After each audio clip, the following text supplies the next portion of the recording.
2024 총선 나도 뛴다. 네, 2024 총선 나도 뛴다. 자, 오늘은 고양을 선거구에서 더불어민주당 예비후보 등록을 하셨죠? 예. 네, 서누리 변호사님을 모셨습니다. 안녕하세요. 예, 안녕하세요. 우리 유권자분들도 좀 생소하신 분들이 계실 텐데 본인 소개를 좀 부탁을 드리겠습니다. 안녕하세요. 저는 선우리 변호사라고 합니다. 사무실은 가람의 사거리에 있고요. 오금동에서 세 아들을 키우는 아버지이기도 합니다. 고양신문을 통해서 인사드리게 돼서 기쁘게 생각을 합니다. 다시 한번 인사드리겠습니다. 선우리 변호사입니다.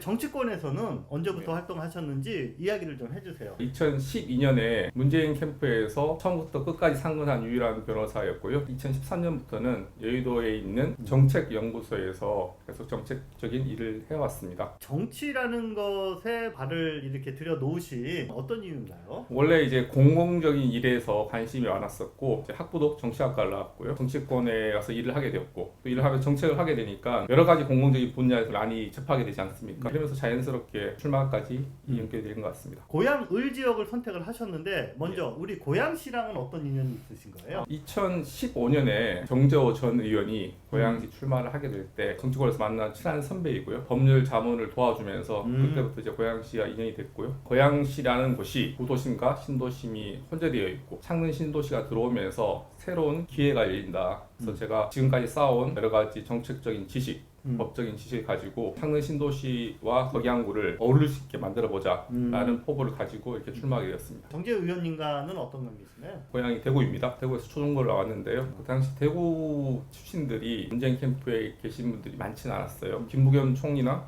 정재호 의원 같은 분들이 고향 후배라고 저를 좀 이뻐하셨고요. 그때부터 인연이 돼서 제가 정책적으로 했을 때 피란부에서 정재호 선배한테 많이 물어본 사이였고 네. 반대로 이제 정재호 의원은 저한테 이제 법률적인 것이나 상담 이런 거 있으면 많이 서로 도움을 주고받고 있는 그런 사이였습니다. 지난번 출마 기자회견에도 제가 이제 갔었는데요. 어떤 분들이 이렇게 오신 거예요? 기자님부터 시작을 해서 네네. 많이 오신 분들한테 감사의 말씀 다시 한번 드리고요. 제가 준비를 하면서 많은 분들 만났습니다. 많이 들었고요. 듣는 과정에서 제 목표도 더 뚜렷해졌고요. 많은 곳을 걸어 다녔습니다. 걸어 다니면서 제 아기들의 눈높이에서 많이 보려고 노력을 했었고요. 사실 발품 많이 팔고 많이 살고 하니까 좀 이쁘게 봐주시는 분도 많이 생긴 것 같고 거기항의 발전, 거기항의 변화에 대한 기대로 그 자리에 많이 참석하지 않으셨냐라고 생각하고 있습니다. 속도가 경쟁력이다라고 모토를 내거시면서 교통 문제 해결을 강조하셨는데 혹시 차별화된 교통 문제에 대한 어떤 아이디어가 있으세요? 수도권 광역버스 1000번과 1200번이 입석이 금지가 됐어요. 행신초등학교를 넘어서 바람의 사거리에서 서정마을 분들이 지금 난리가 났습니다. 1시간 일찍 나가서 다른 버스를 타고 갈아타야 되니까요.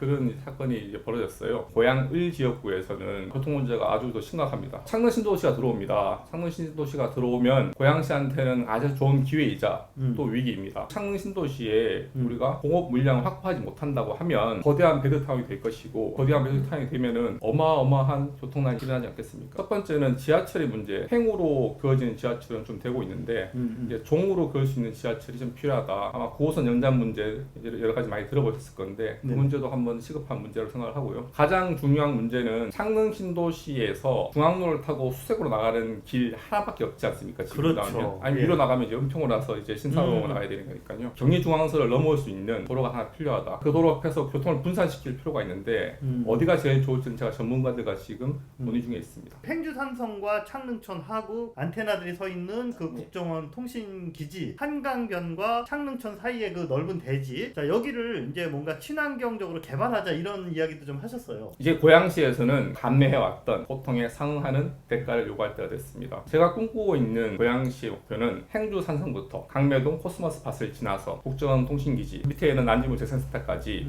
크게 연결시켜서 지금 그 땅이 거의 죽음의 땅이지 않습니까? 생명의 땅으로 거듭나게 만들자. 약 70만 평에 해당하는 땅에서 야외 스튜디오도 만들 수가 있고 문화 콘텐츠 시티로 만들자. 새로운 고양이 랜드마크를 만들자. 넘어서서 대한민국의 랜드마크를 만들자라는 안을 가지고 있습니다. 고양시 서울 편입 문제에 대해서는 어떤 입장을 가지고 계세요? 국회의원은 국민의 대표로 뽑히지 않습니까? 국회의원의 역할 중에는 대리의 기능도 있다고 생각을 합니다. 가장 고양시 시민들의 의사가 중요하다라고 생각을 하고요. 그 안에서는 국회의원이 대표로 자신의 생각을 말하기보다는 대리의 기능에 충실해서 의견을 합리적으로 네. 객관적으로 수렴한 이후에 그 의견에 따라서 행동하는 것이 맞다고 생각을 합니다. 고양시청 신청사 문제가 2023년 1년 내내 이제 문제가 됐고 예. 아직도 사실은 해법을 못 찾고 있는 상황이거든요. 자, 요거에 대해서는 어떻게 생각하세요? 민주주의에 대한 기본적인 이해 부족에서 나온 문제를 생각하고요. 주민 갈등의 비용이 얼마나 큰지를 간과한 결정이다. 주민 갈등이 없으려고 하면 절차적 민주주의를 지켰어야 됩니다. 지금 경기도에서 이제 반려되지 않습니까? 사업은 사업대로 되지 않은 것이고 주민 갈등은 갈등대로 증폭된 것이고 예산을 절감하기 위해서 고양시청을 이전한다고 했는데 지금 고양시청 예산 절감이 문제가 아니고 주민의 갈등 비용만 지금 커져가고 있습니다. 민주주의에 대한 몰리에서 나온 정책이라고 생각을 하고요. 네네. 반드시 처리해야 된다고 생각하고 있습니다. 지금 한준호 국회의원이 지금 현역 의원이고요. 초선이기는 하지만 당내에서 나름대로 입지가 견고하다라는 또 평가도 받고 있거든요. 뭐 어떤 전략으로 좀 자신이 있으신지 궁금합니다. 경선이라는 것은 이 안에서 있는 시민분들의 의사를 묻는 거지 않습니까? 시민들이 보실 때 향후에 일어날 때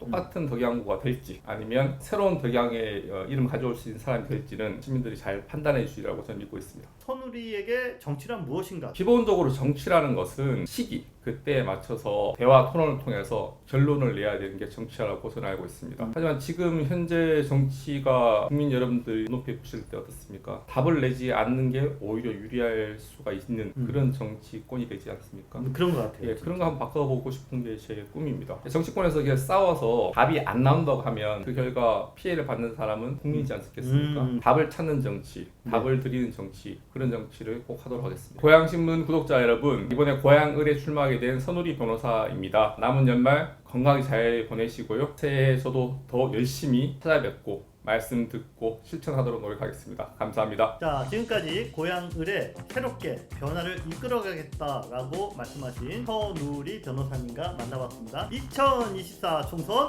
나도 뛴다!